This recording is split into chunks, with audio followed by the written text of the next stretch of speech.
केशव नगर राज्य में एक छोटा सा गांव था जिसका नाम हरियापुर था। उसी गांव में अर्जुन और आदित्य नाम के दो भाई रहा करते थे। अर्जुन का बड़ा भाई आदित्य जहां खुशहाल जिंदगी जी रहा था, उसके पास संपत्ति की कोई कमी नहीं थी, तो वहीं अर्जुन बड़ी ही मेहनत करके अपना जीवन यापन कर रहा था। अर्जुन के पास खेती के नाम पर बस एक छोटी सी जमीन का टुकड़ा था।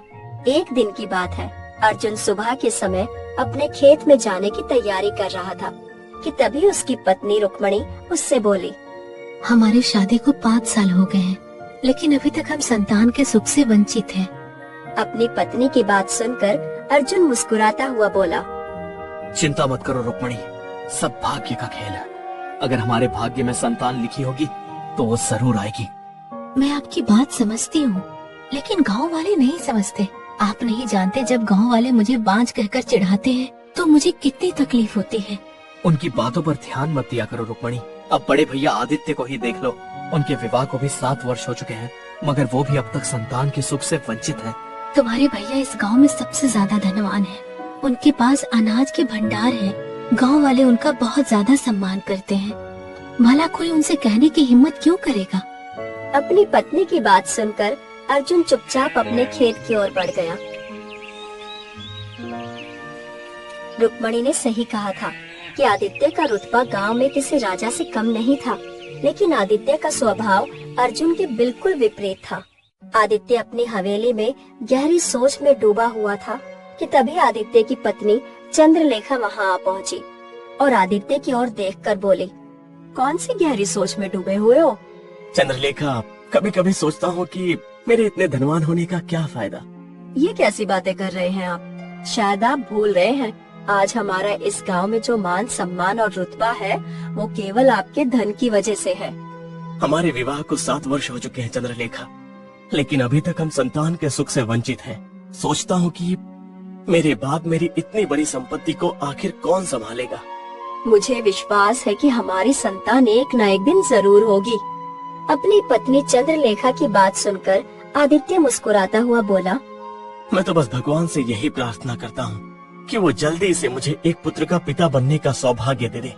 और अगर भविष्य में मैं कभी गर्भवती हुई और मेरी पुत्री हुई तो क्या आपको प्रसन्नता नहीं होगी? ये सुनकर आदित्य के चेहरे पर क्रोध के भाव झलकने लगे, मानो कि चंद्रलेखा ने बहुत ही बुरी बात कह दी हो। आदित्य क्रोधित अवस्था में घूरता हुआ चंद्रलेखा की ओर देखकर बोला, चंद्रलेखा, तुम अच्छी तरह से जानती हो कि मुझे पुत्रियां बिल्कुल पसंद नहीं। मुझे केवल पुत्र ही चाहिए ताकि वो मेरे बाद इतनी बड़ी संपत्ति को संभाल सके। इतना बोलकर आदित्य वहाँ से चला गया। आदित्य अपने घर के बाहर निकला ही था कि तभी बाहर उसे मुखिया मिल गया। मुखिया आदित्य की ओर देखकर मुस्कुराता हुआ बोला, मैं तुम्हारे पास ही आ रहा था आदित्य। अच्छा हुआ तुम अपनी हवेली के बाहर मिल गए। अरे मुखिया जी, आप बाहर क्यों खड़े? अंदर तो आइए। नहीं आदित्य, मुझे किसी आवश्यक काम से बाहर जाना है। दरअसल मैं तुम्हें एक सूचना देने आया हूँ। कैसी सूचना मुखिया जी? मैं कल ही विजयनगर से यहाँ लौटा हूँ। विजयनगर में मुझे सेठ दीनाराम जी मिले थे। दीनाराम जी ने मुझे बताया कि उनके पुत्र का विवाह कुछ दिनों बाद होने वाला है, और दीनानाथ जी ने मेरे द्वारा तुम्हें और तुम्हारे छोटे भाई अर्जुन को अपने पुत्र के विवाह में आमंत्रित किया है। मुखिया की बात सुनकर आदित्य मुस्कुराता हुआ बोला, दीनाराम जी ने मुझे आमंत्रित किया है ये तो समझ में आता है, लेकिन उन्होंने अर्जुन को आमंत्रित क्यों किया है? अर्जुन तो एक गरीब व्यक्ति है, क्या दीनाराम इस बात को नहीं जानते? आदित्य की बात सुनकर मुखिया मुस्कुराते हुए बहुत ही शांत स्वभाव में बोला, दरअसल दीनाराम जी तुम्हारे पिता के बहुत अच्छे मित्र थे। उन्होंने तुम्हारे पिता की मित्रता की वजह से ही तुम दोनों भाइयों को निमंत्रण भेजा है। दीनाराम जी को इस बात से कोई मतलब नहीं कि तुम दोनों भाइयों में कौन धनवान और कौन गरीब। इतना बोलकर मुखिया वहाँ से चला गया। आदित्य सीधे अर्जुन के खेत की ओर चल दिया। कुछ ही देर में आदित्य अर्जुन के खेत में खड़ा हुआ था। अपने भाई आदित्य की ओर देखकर अर्जुन खुश होता हुआ बोला, भैया आप इतनी धूप में मेरे खेत में? जरूर आपको कोई काम होगा। वैसे तो कोई खास काम नहीं है, लेकिन फिर भी मैं तुम्हारे पास आया हूँ। ये सुनकर अर्जुन बुरी तरह से चौंक पड़ा। कोई खास काम नहीं है फिर भी आप मेरे लिए आए? ऐसे कैसे संभव हो सकता है? जब भी कोई महत्वपूर्ण काम होता है आप तभी मेरे घर पर या खेत में आते हैं। अर्जुन की बात सुनकर आदित्य घमंड भरे अंदाज में मुस्कुराता हुआ अर्जुन की ओर देखकर बोला। कुछ देर पहले मुखिया जी मेरी हवेली में आए थे, बोल रहे थे कि विजयनगर के व्यापारी दीनाराम ने मुझे और तुम्हें अपने पुत्र के विवाह में आने का निमंत्रण दिया है। वैसे तो मैं तुम्हें अपने साथ कभी नहीं ले जाता, लेकिन जब पिताजी जीवित थे तब दीनाराम से उनकी बहुत अच्छी मित्रता थी। अगर मैं अकेला उनके पुत्र के विवाह में गया तो वो मुझसे तुम्हारे बारे में जरूर पूछेंगे, और मैं तुम्हारे बारे में बात करके अपनी बेइज्जती नहीं करवाना चाहता। इसलिए मैं तुमसे अभी से ये कह रहा हूँ कि विजयनगर में दीनाराम के पुत्र के समारोह में अगर कोई भी तुमसे तुम्हारे काम के बारे में पूछे तो तुम चुप ही रहना। उन्हें ये मत बता देना कि तुम एक मामूली किसान हो। अपने भाई की बात सुनकर अर्जुन उदास हो गया, लेकिन अर्जुन अपने बड़े भाई का बहुत ही सम्मान किया करता था। सच तो ये था कि वो कहना तो बहुत कुछ चाहता था, मगर वो कुछ भी नहीं बोला। ठीक है भैया, आप जैसा कहेंगे मैं बिल्कुल वैसा ही कहूँगा। ठीक है अर्जुन, कल सुबह मैं तुम्हारे घर पर आ जाऊंगा। तैयार रहना, हम कल सुबह ही विजयनगर जाने के लिए रवाना होंगे। और हाँ, कुछ ढंग के कपड़े पहन लेना, ऐसे किसानों वाले कपड़े पहन के समाज में जाने का सोचना भी नहीं। इतना बोलकर आदित्य घमंड भरे अंदाज में अकड़ता हुआ वहाँ से चला गया। शाम को अर्जुन थका हारा अपने घर पर चला आया।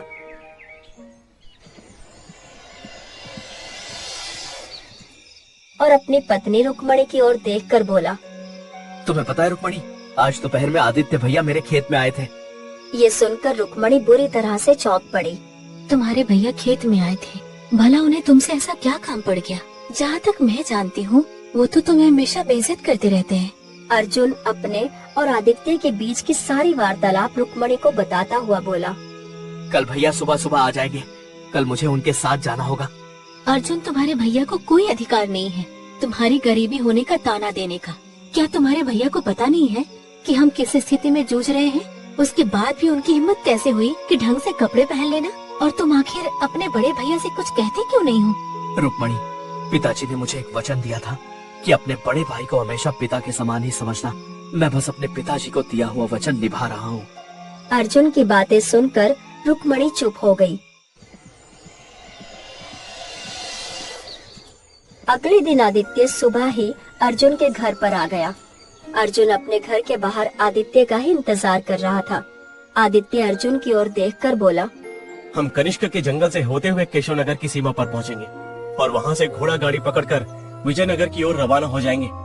अब चलो, देर मत करो। अभी से चलना शुरू करेंगे तो दोपहर तक हम केशवनगर की सीमा पर पहुंच जाएंगे। केशवनगर की सीमा पर पहुंचकर हम घोड़ा गाड़ी पकड़ के विजयनगर पहुंच जाएंगे। इतना बोलकर आदित्य ने अपने कदम कनिष्क के जंगल की ओर बढ़ा दिए और अर्जुन अपने भैया के साथ साथ चलने लगा।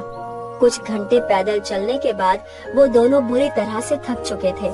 आदित्य की नजर एक घने वृक्ष पर पड़ी। आदित्य अर्जुन की ओर देखकर बोला। अर्जुन, कुछ देर इसी वृक्ष के नीचे आराम कर लेते हैं, उसके बाद ही आगे बढ़ते हैं। इतना बोलकर आदित्य उस वृक्ष के नीचे लेट गया और अर्जुन भी आदित्य के समीप बैठ गया। तभी अर्जुन और आदित्य के कानों में बच्चों के रोने की आवाज टकराने लगी। उस सुनसान जंगल में बच्चों की रोने की आवाज सुनकर वो दोनों बुरी तरह से चौंक पड़े। आदित्य अर्जुन की ओर देखकर बोला। अर्जुन, बच्चों की रोने की आवाजें क्या मुझे ही सुनाई दे रही हैं या तुम्हें भी सुनाई दे रही हैं? नहीं भैया, मुझे भी आवाजें सुनाई दे रही हैं। तभी अर्जुन की नजर झाड़ियों पर पड़ी। अर्जुन ने देखा कि झोपड़ियों के किनारे एक हिरन खड़ा हुआ था। बच्चों के रोने की आवाजें वहीं से आ रही थी। अर्जुन तुरंत आदित्य की ओर देखकर बोला। भैया, बच्चों की रोने की आवाज वहाँ से आ रही है जहाँ वो हिरन खड़ा हुआ है। चलो चल कर देखते हैं। आदित्य और अर्जुन तुरंत उन झाड़ियों के समीप चले गए जहाँ पर वो हिरण खड़ा हुआ था। उन दोनों ने देखा कि झाड़ियों में एक नवजात सुंदर कन्या और एक नवजात शिशु झाड़ियों में पड़े हुए थे और दोनों रो रहे थे और हिरण नम आँखों से उन दोनों नवजात शिशुओं को देखे जा रहा था। इस दृश्य को देखकर आदित्य बुरी तरह से चौंकता हुआ अर्जुन से बोला। ये दृश्य मेरी समझ में नहीं आ रहा है। इस हिरण को तो भाग जाना चाहिए था, मगर ये तो बच्चों को देखकर रो रहा है। भैया, इस हिरण को गौर से देखिए, ये हिरण नहीं बल्कि हिरनी है। तभी वो हिरनी इंसानी आवाज में उन दोनों की ओर देखकर बोली। क्या तुम दोनों की संतानें हैं? हिरणी के मुंह से इंसानी आवाज सुनकर दोनों बुरी तरह से डर गए। आदित्य डरता हुआ बोला, तुम तो हिरणी हो, तुम इंसानी आवाज में कैसे बात कर सकती हो? मेरे सवाल का जवाब दो। मैं कौन हूँ मैं तुम्हें नहीं बता सकती। समझ लो कि मैं एक मायावी हिरणी हूँ, परंतु ये दोनों बच्चे इंसान के ही हैं। क्या तुम दोनों की संतानें हैं? नहीं, हम दोनों के विवाह को कई वर्ष हो चुके हैं, मगर अभी तक हमें संतान की प्राप्ति नहीं हुई है। तो फिर ठीक है, आज से ये बच्चे तुम्हारी जिम्मेदारी है। इतना बोलकर हिरणी दौड़ते हुए झाड़ियों में खो गई। आदित्य और अर्जुन उन बच्चों को गौर से देखने लगे। सच तो ये था कि उन दोनों के मन में भी प्रेम जाग चुका था, लेकिन विवाह के कई वर्ष के बाद भी वो दोनों संतानहीन थे। आदित्य तुरंत नवजात शिशु को उठाते हुए अर्जुन से बोला, मेरी शुरू से ही तमन्ना थी कि मेरी पत्नी पुत्र को जन्म दे, इसलिए इस लड़के को मैं लूंगा। अर्जुन नवजात कन्या को उठाते हुए आदित्य की ओर देखकर बोला, भैया, मेरी भी तमन्ना यही थी कि मेरी पत्नी किसी संतान को जन्म दे, फिर चाहे वो पुत्र हो या पुत्री, मुझे कोई फर्क नहीं पड़ता, क्योंकि संतान ईश्वर की भेंट होती है। मैं इस लड़की की परवरिश करूंगा। आदित्य अर्जुन का मजाक उड़ाते हुए बोला, कर दी ना तुमने फिर से मूर्ख वाली बात, इसीलिए तुम आज तक गरीब हो। अब चलो विवाह समारोह में जाने का योजना खत्म करते हैं और अपने अपने घर चलते हैं। अर्जुन और आदित्य अपने अपने घर चले गए। अर्जुन के हाथ में एक सुंदर पुत्री को देखकर उसकी पत्नी रुक्मणी बोली, अरे ये बच्ची किसकी है? अर्जुन सारी घटना बताते हुए रुक्मणी से बोला, आज से ये हमारी पुत्री है रुक्मणी। बिल्कुल सही किया आपने। शायद ईश्वर ने हमें ये संतान भेंट स्वरूप प्रदान की है। वैसे वो हिरणी कौन थी? पता नहीं रुक्मणी वो कौन थी और वो कहाँ चली गई। रुक्मणी उस सुंदर कन्या को निहारती हुई बोली, आज से इसका नाम सुलेखा होगा। तभी रुक्मणी की नजर सुलेखा के हाथ पर बने एक निशान पर पड़ी। अरे अर्जुन, देखो इसके हाथ पर तो एक छोटा सा निशान भी है। ये जन्मजात मालूम होता है। लगता तो ऐसा ही है। देखो अर्जुन, मेरा मन कहता है कि ये बच्ची बहुत ही खास है। इधर आदित्य खुशी से सारी घटना अपनी पत्नी चंद्रलेखा को बताता हुआ बोला, देखा तुमने मेरी बुद्धि का कमाल। इससे पहले अर्जुन इस शिशु को उठाता, मैंने पहले इसे उठा लिया। बिल्कुल सही किया आपने। आपका तो वैसे भी एक पुत्र का ही सपना था। सही कहा चंद्रलेखा। अब हम इसकी परवरिश अपने पुत्र की तरह करेंगे। आज से इसका नाम अशोक होगा। समय ऐसे ही बीतने लगा। ऐसे ही 10 वर्ष बीत गए। आदित्य का पुत्र अशोक 10 वर्ष का हो चुका था। उसकी परवरिश बड़े ही लाड़ प्यार में हो रही थी। वहीं अर्जुन की पुत्री सुलेखा हमेशा बीमार रहती थी। आदित्य और रुक्मणी हमेशा सुलेखा का इलाज कराते रहते और उसे किसी भी चीज की कमी महसूस न होने देते। एक दिन आदित्य एक वैद्य की झोपड़ी से अपनी बेटी सुलेखा को लेकर निकल ही रहा था कि तभी वहाँ पर आदित्य आ पहुँचा। आदित्य के बगल में उसका 10 वर्षीय पुत्र अशोक महंगे वस्त्र पहने हुए खड़ा था। आदित्य घमंड भरे अंदाज में अर्जुन की ओर देखकर बोला, जब से तुमने इस पुत्री को लिया है अर्जुन, तब से तुम इसका इलाज ही करा रहे हो। बीमारी और स्वास्थ्य हमारे हाथ में नहीं होता भैया। मुझे विश्वास है कि एक दिन सुलेखा स्वस्थ हो जाएगी। वैसे भी तुम शुरू से ही फटे हाल रहे हो, और जब से तुमने इस बच्ची को गोद लिया है तब से तुम्हारी स्थिति और दयनीय हो गई है। मुझे देखो, मेरा पुत्र अशोक कुछ ही समय में जवान हो जाएगा और उसके बाद सारी संपत्ति का वारिस यही बन जाएगा, और तुम्हारा जीवन इस बीमार लड़की का इलाज करते करते ही खत्म हो जाएगा। इतना बोलकर आदित्य अशोक के साथ वहाँ से चला गया। अर्जुन अपनी पुत्री को लेकर घर आ गया। समय ऐसे ही बीतने लगा और 10 वर्ष और बीत गए। सुलेखा अब जवान और स्वस्थ हो चुकी थी। उसकी सुंदरता के चर्चे दूर दूर के राज्यों में फैले हुए थे। तो वहीं आदित्य का पुत्र अशोक भी जवान हो चुका था, मगर बहुत ज्यादा लाड़ प्यार की वजह से अब वो बुरी तरह से बिगड़ चुका था। वो आदित्य की दौलत दोनों हाथों से लुटा रहा था। एक दिन आदित्य रात के समय जब घर आया तो उसने देखा उसका पुत्र अशोक घर पर मौजूद नहीं था। ये देखकर आदित्य गुस्से में अपनी पत्नी चंद्रलेखा से बोला, आखिर तुम अशोक को समझाती क्यों नहीं? दिन दिन भर गायब रहना और कभी कभी रात में भी घर नहीं आना, ये अच्छे संकेत नहीं है। आज ही मुखिया मुझे बता रहा था कि वो दोनों हाथों से मेरे धन को उड़ा रहा है। और तो और मैंने सुना है कि वो केशव नगर के कोठों में भी जाने लगा है। मैं तो समझा समझा कर तंग आ चुकी हूँ। ये सब तो आपके प्यार लाड़ का ही नतीजा है। जब मैं आपसे कहती थी कि उसको समझाओ, तब आप उसको समझाने की बजाय और ज्यादा बढ़ावा देते थे, और अब मुझे उल्टी सीधी सुना रहे हैं। तभी वहाँ पर अशोक नशे में धुत होकर आ पहुँचा। अशोक को नशे में देखकर आदित्य गुस्से से बोला, ये क्या है अशोक? क्या तुमने मदिरा पान करना भी आरंभ कर दिया है? पिताजी, मुझे मेरे मित्रों ने जबरदस्ती मदिरा पान करा दिया। इतना बोलकर अशोक फिर से जाने लगा। तुम कहाँ जा रहे हो अशोक? पिताजी, मैं आज बहुत खास काम से जा रहा हूँ। प्रार्थना कीजिए कि मैं उस खास काम में कामयाब हो जाऊँ। अगर ऐसा हुआ तो फिर आपकी संपत्ति दोगुनी हो जाएगी। ये क्या बकवास कर रहे हो? कहीं तुम कोई उल्टा सीधा कार्य तो नहीं कर रहे? वैसे भी मेरे पास जितनी संपत्ति है वो काफी है। आखिर तुम्हें धन का इतना अधिक लोभ क्यों है? अशोक, तुम्हें किस चीज की कमी है? अशोक ने आदित्य की बात का कोई जवाब नहीं दिया और हवेली से बाहर निकल गया। आदित्य गुस्से से पैर पटकता हुआ अपने कक्ष में चला गया। अगली सुबह आदित्य सोकर उठा ही था कि तभी आदित्य की हवेली में केशव नगर के राजा विक्रम के 2 सैनिक आ पहुँचे। अपनी हवेली में सैनिकों को देखकर आदित्य बुरी तरह से चौंक पड़ा। एक सैनिक आदित्य की ओर देखकर बोला, तुम्हारा बेटा कहाँ है? वो तो कल रात से घर लौटा ही नहीं। हम बताते हैं तुम्हारा बेटा कहाँ है। क्या हुआ? उसने कुछ किया क्या? तुम्हारा पुत्र महाराज विक्रम के महल में चोरी करता हुआ पकड़ा गया है। उसे बंदी बना लिया गया है। पूछताछ में उसने बताया कि तुम उसके पिता हो। राजा विक्रम ने तुम्हें भी बंदी बनाने का आदेश दिया है। इतना बोलकर दोनों सैनिकों ने आदित्य को बंदी बना लिया और आदित्य को घसीटते हुए उसकी हवेली से बाहर ले गए। इत्तेफाक से वहाँ से अर्जुन गुजर रहा था। अपने भैया की ये हालत देखकर वो तुरंत आ पहुँचा और सैनिकों की ओर देखकर बोला, ये क्या कर रहे हो? ये मेरे बड़े भाई हैं। इन्हें कहाँ ले जा रहे हो? एक सैनिक गुस्से से अर्जुन को सारी घटना बताते हुए बोला, तुम्हारे भैया का पुत्र महल में चोरी करता हुआ पकड़ा गया है। उसका तो अब सारा जीवन कारागार में ही कटेगा और उसका क्या होगा इसका फैसला महाराज करेंगे। आदित्य रोते हुए अपने छोटे भाई अर्जुन से बोला, मुझे माफ कर दो अर्जुन। मैंने अब तक तुम्हारा अपमान किया, तुम्हारा मजाक उड़ाया, और देखो आज सारे गांव में सबके सामने मेरा ही मजाक उड़ रहा है।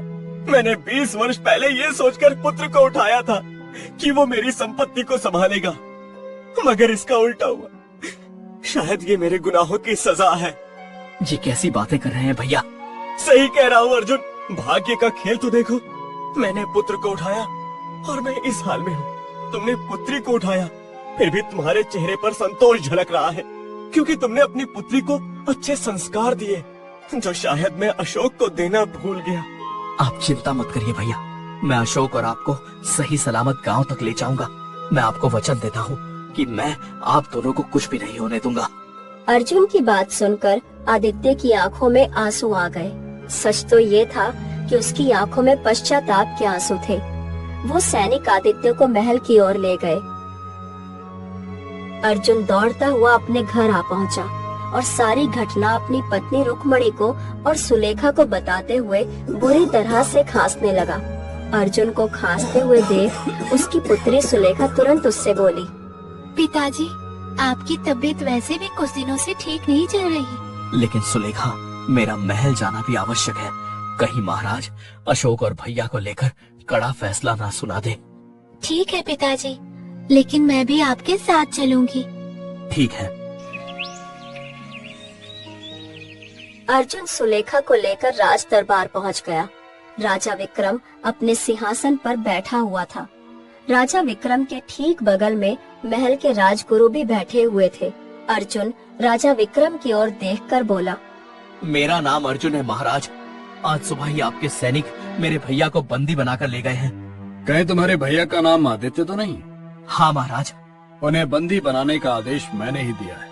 तुम जानते हो उनका पुत्र अशोक महल से चोरी करता हुआ पकड़ा गया। उसकी इतनी हिम्मत। लेकिन इसमें भैया का क्या दोष?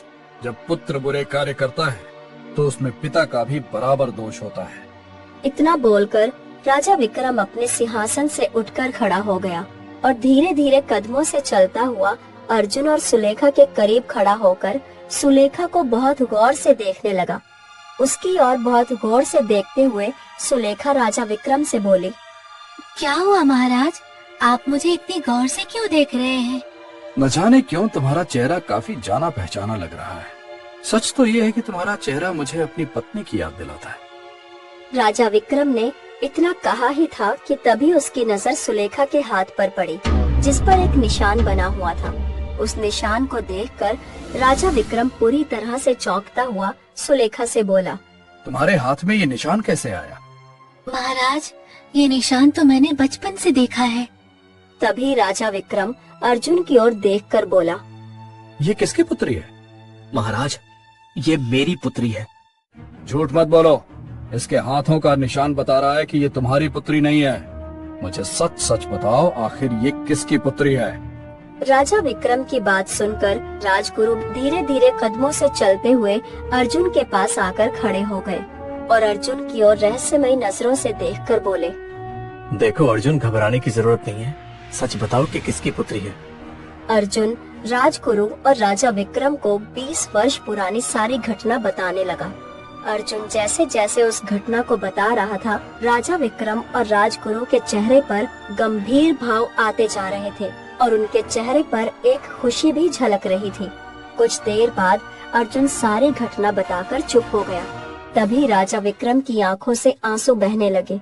वो तुरंत एक सैनिक की ओर देखकर बोला, जाओ, जाकर अशोक और आदित्य को तुरंत रिहा करके यहाँ लेकर आओ। कुछ ही देर में आदित्य और अशोक राजा विक्रम के सामने खड़े थे। राजा विक्रम आंखों में आंसू लिए हुए आदित्य और अर्जुन की ओर देखकर बोले, तुम दोनों जानते हो 20 वर्ष पहले तुमने जो हिरनी जंगल में देखी थी वो कौन थी? नहीं महाराज। वो मेरी पत्नी रानी रूपमती थी। ये सुनकर आदित्य और अर्जुन बुरी तरह से चौंक पड़े। और तुमने जंगल में जिस पुत्र और एक पुत्री को उठाया था, वो दोनों ही मेरी संतानें थी। ये आप क्या कह रहे हैं महाराज? तभी राजगुरु गंभीर अवस्था में अर्जुन से बोले, महाराज सही कह रहे हैं अर्जुन, ये घटना 20 वर्ष पुरानी है। उस समय एक साधु महल में भिक्षा मांगने के लिए आया। रानी रूपमती ने उस साधु पर कोई ध्यान नहीं दिया। वो अपने पुत्र और पुत्री को खिलाने में मगन थी। साधु ने महारानी को कई बार आवाजें दी, मगर महारानी ने साधु की कोई बात नहीं सुनी। ये देखकर साधु क्रोधित हो उठा। उसने महारानी को उसी समय हिरनी बन जाने का श्राप दे दिया। हिरनी में परिवर्तित होने के बाद रानी रूपमती फूट फूट कर रोने लगी। तभी वहाँ महाराज आ पहुँचे। महाराज साधु से माफी मांगने लगे। साधु का दिल पिघल गया। साधु ने महाराज से कहा कि अपनी हिरनी पत्नी और अपने दोनों बच्चों को कनिष्क के जंगल में भेज दो। कुछ समय बाद वहाँ से ऐसे 2 व्यक्ति गुजरेंगे जिनकी कोई संतान नहीं होगी। वो तुम्हारी उन दोनों संतानों को उठाकर ले जाएंगे और उनकी परवरिश करेंगे। 20 वर्ष के पश्चात अगर उन दोनों की संतानें तुम्हारी हिरनी पत्नी के सामने आएंगी तो तुम्हारी पत्नी के ऊपर लगा हुआ श्राप समाप्त हो जाएगा। इतना कहकर साधु राजगुरु चुप हो गए। राजा विक्रम अर्जुन की ओर देखकर बोले, मेरी पत्नी आज भी कनिष्क के जंगल में हिरनी के रूप में भटक रही है। चिंता मत कीजिए महाराज, उनकी पुत्री सुलेखा और उनके पुत्र अशोक 20 वर्ष के हो चुके हैं।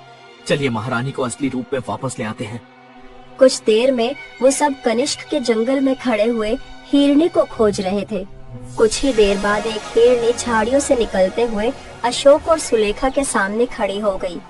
अगले ही पल वो रंग बिरंगी किरणों के साथ वो रूपमती में परिवर्तित हो गई और राजा विक्रम को देखकर फूट फूट कर रोने लगी। राजा विक्रम आदित्य और अशोक की ओर देखकर बोले, तुम दोनों का जितना भी धन्यवाद करूं वो कम है।